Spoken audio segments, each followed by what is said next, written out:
8h, 9h, l'actu c'est toi, avec Adil Farkan sur Beurre FM. Très belle journée à vous, 8h08, on poursuit et on continue d'accueillir évidemment nos invités ce matin qui réagissent à cette actualité concernant vers un report de l'élection présidentielle qui était prévu, je le rappelle, le 4 juillet prochain. Alors, je vais accueillir tout de suite, tout à l'heure, bien sûr, j'ouvrirai l'antenne au 0153 48 3000, puisqu'on y consacre évidemment toute l'actualité qui sera consacrée durant cette émission. Dites-moi, nous sommes avec mon prochain invité, Farid Deba. Bonjour. Oui, bonjour Adil. Bonjour, vous êtes réalisateur et le fondateur du MCA. Le MCA, c'est le mouvement citoyen pour l'Algérie. Comment vous réagissez d'abord lorsque vous avez appris qu'il y a finalement, après cette crise, et puis cet investissement de tous les manifestants qui continuent d'investir les rues tous les vendredis. Donc, on parle d'un report de l'élection présidentielle qui était prévue le 4 juillet. Oui, c'était prévisible de toute façon. La dernière fois, on l'avait évoqué tous les deux. De justement cette date du 4 juillet, je vous avais dit de toute Absolument. façon que nous, au niveau du MCA, on boycottait totalement cette date, qui pour nous c'est quelque chose qui nous venait pas à l'esprit. Et ça me rappelle une vieille maxime d'Albert Einstein qui disait qu'on ne peut pas résoudre un problème avec le même mode de pensée que celui qui a généré le problème. Moi, en l'occurrence, j'irais au-delà de la réflexion d'Einstein pour vous dire qu'on ne peut pas résoudre le problème avec les gens qui sont à l'origine de ce problème. Et justement, le 4 juillet, c'est ça qui était le problème. C'est que toute l'équipe de Gaïd Salah, qui lui est un pur produit 100% Bouteflika, avec Ben Salah, qui est le président par intérim, dont je rappelle la mission s'arrêtera le 9 juillet, et le gouvernement Bedoui, justement, Bedoui, le Premier ministre, qui, lui, malheureusement, a un palmarès assez regrettable dans l'organisation d'élections. Ce n'était pas possible qu'avec cette équipe, on puisse organiser de façon sereine des élections vers on va dire, le renouveau de l'Algérie. C'est pas possible.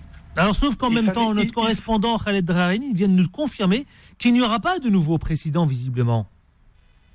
Là, c'est le vide constitutionnel, de toute façon, parce que le 9 juillet, qu'est-ce qui se passe ? Le Ben Salah, il n'a plus de mandat. Donc, constitutionnellement, qu'est-ce qui se passe ? Il sera obligé de partir. Est-ce que l'armée, est-ce que Gaïd Salah va faire en sorte de maintenir Ben Salah dans son intérim ? C'est pas possible s'il se base sur la Constitution. Mais bon, on est plein une entorse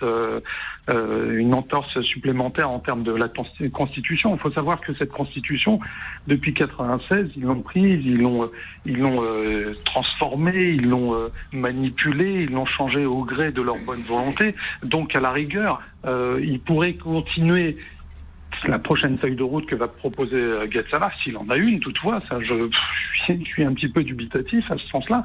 Il pourra de toute façon proposer une solution en disant, voilà, on continue.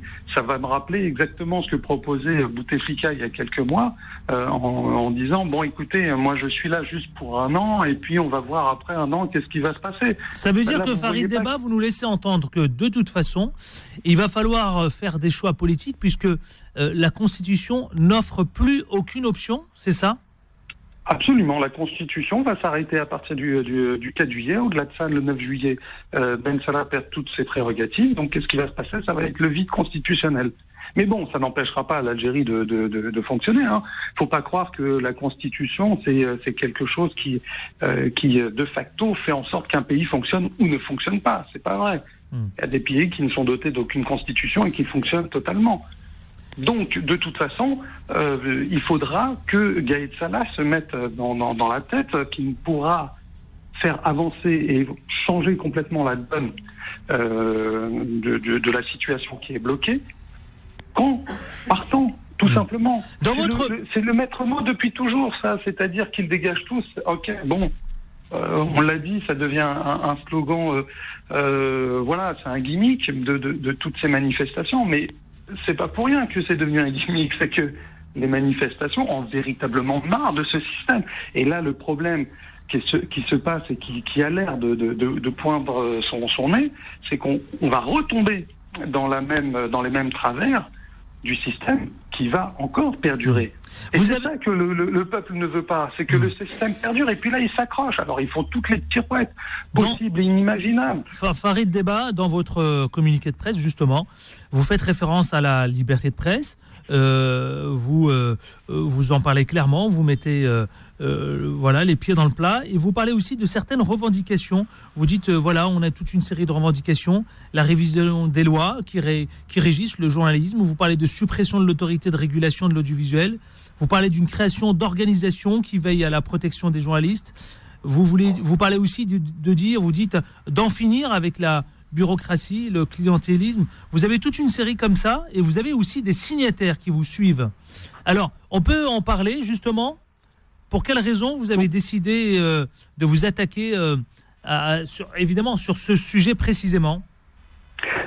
Écoutez, la liberté de la presse, pour moi, c'est primordial. La presse, c'est ce qu'on appelle le quatrième pouvoir. C'est un contrepoids important. La presse, malheureusement, a été muselée et de toute façon continuellement muselée à l'heure actuelle en Algérie. On ne peut pas parler de démocratie à partir du moment où la presse, les journalistes ne peuvent pas faire sereinement leur travail. Il n'y a pas de protection des lanceurs d'alerte. Les journalistes, on a vu la mascarade qu'il y avait au niveau de la télévision et de la radio nationale. Qui justement faisait des montages de vidéos de Bouteflika et le présentait comme quelqu'un de totalement sain d'esprit ou sain de corps et qui pouvait avoir la possibilité de recevoir ses homologues, etc. Tout ça, c'est une mascarade incroyable. Au-delà de ça, de la télévision nationale, il y a aussi la possibilité aux journalistes du privé de pouvoir s'exprimer sans pour autant être emprisonnés. Et là, vous vous rendez compte, on a eu le 28 mai le décès de Kemaldine Fekar, qui était justement un activiste des droits de l'homme, qui est mort sous la responsabilité de l'État algérien. En 2019, on a des opposants politiques ou des journalistes ou des gens, des activistes des droits de l'homme qui meurent dans les geôles algériennes. Vous trouvez ça normal? Alors qu'ils sont sous la responsabilité de l'État algérien. C'est-à-dire que ces gens-là, l'Algérie n'est même pas capable sous leur responsabilité, de les maintenir en vie. Qu'est-ce que ça veut dire? C'est pas possible. Pour moi, il n'y a rien de démocratique là-dedans. Ça devient quoi, une dictature?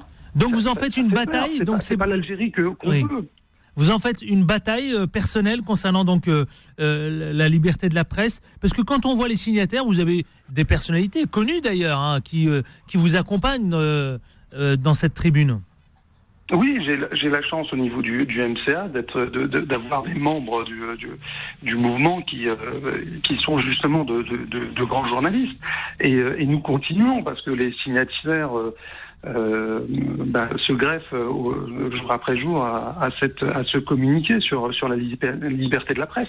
Pour nous, c'est quelque chose d'indispensable. C'est vrai que le MCA a pris ce cheval de bataille et avance dans ce sens, puisque la liberté de la presse, à l'heure actuelle, c'est quelque chose de fondamental pour l'avenir de l'Algérie. On ne peut pas faire sans, de toute façon. Et au-delà de la liberté de la presse, ce sont les libertés individuelles fondamentales qui sont bafouées. Donc ça fait partie d'un tout, ça englobe tout. L'Algérie de demain ne peut pas se construire sur une dictature, sur la privation de liberté. C'est pas possible. On peut pas construire un État liberticide. C'est pas possible. Avant de rendre l'antenne, Farid Deba, dites-moi comment voyez-vous les choses là prochainement, très vite, avec votre mouvement évidemment citoyen pour l'Algérie? Nous, on continue toujours la lutte. Le gouvernement va céder à partir du moment où les Algériens restent mobilisés. La mobilisation fera plier ce système. C'est indéniable. Ça a commencé et ça continue. Il ne faut pas lâcher. Maintenant, la prochaine étape de Gad Salah, c'est qu'ils prennent conscience que l'Algérie de demain se fera sans lui. Et le peuple veut que l'Algérie de demain se fasse sans lui et tous ses sbires, de toute façon. Donc, il y a le dialogue qui est engagé, mais le dialogue avec qui? avec les partis politiques. Et les partis politiques vont s'engager, vont commencer à dialoguer avec qui? Avec Gad Salah. Il n'est pas légitime à l'heure actuelle de parler de transition ou de parler de l'Algérie de demain.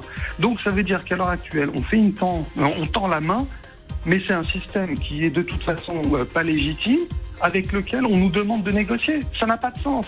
Juste qu'il parte tout simplement et qu'il laisse au peuple le soin de pouvoir justement décider de son avenir, décider de son lendemain. C'est ça qui compte. C'est que les Algériens, à l'heure actuelle, se réapproprient leur destinée. C'est ça le plus important. Merci infiniment d'avoir été avec nous. Donc Farid Debba, réalisateur et fondateur du MCA, le Mouvement Citoyen pour l'Algérie. Merci d'avoir été avec nous ce matin.